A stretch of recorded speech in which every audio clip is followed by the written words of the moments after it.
Kasaragod Karadka agriculturist welfare cooperative society തട്ടിപ്പ് കേസിലെ പ്രധാന പ്രതികൾ പിടിയിൽ.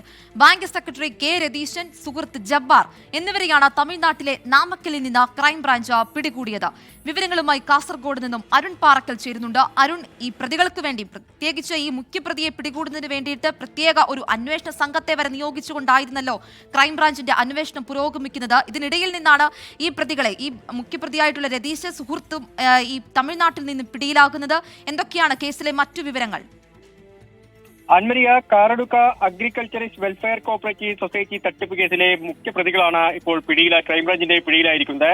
ബാങ്ക് സെക്രട്ടറിയും മുള്ളേരിയ മുൻ ലോക്കൽ കമ്മിറ്റി അംഗവുമായ കെ രതീശൻ, സുഹൃത്ത് ജബ്ബാർ എന്നിവരെയാണ് ക്രൈംബ്രാഞ്ച് ഇന്ന് എടുത്തിരിക്കുന്നത്. തമിഴ്നാട്ടിലെ നാമക്കലിൽ വെച്ചാണ് ഇവർ പിടികൂടിയത്.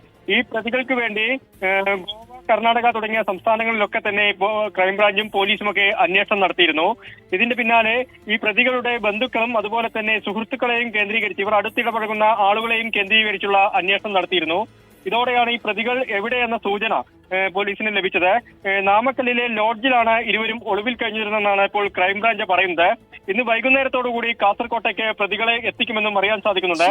4.76 കോടി രൂപയാണ് ഈ ബാങ്കിൽ നിന്ന് കെ രതീശൻ തട്ടിയെടുത്തത്. തുടർന്ന് സ്വർണ്ണാഭരണങ്ങൾ ഉൾപ്പെടെ ഈ ബാങ്കിൽ നിന്ന് തട്ടിയെടുത്തിരുന്നു. ഈ പെരിയ, അതുപോലെ തന്നെ കാഞ്ഞങ്ങാട് തുടങ്ങിയ പ്രദേശങ്ങളിലെ വിവിധ ബാങ്കുകളിൽ, മറ്റ് ബാങ്കുകളിൽ സഹായികളെ ഉപയോഗിച്ച് ഈ സ്വർണം പണയം വെക്കുകയും പണം തട്ടുകയുമാണ് ചെയ്തിരുന്നത്.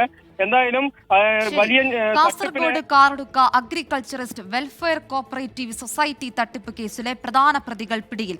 വിവരങ്ങൾ നൽകുകയായിരുന്നു കാസർഗോഡ് നിന്നും അരുൺ പാറക്കൽ.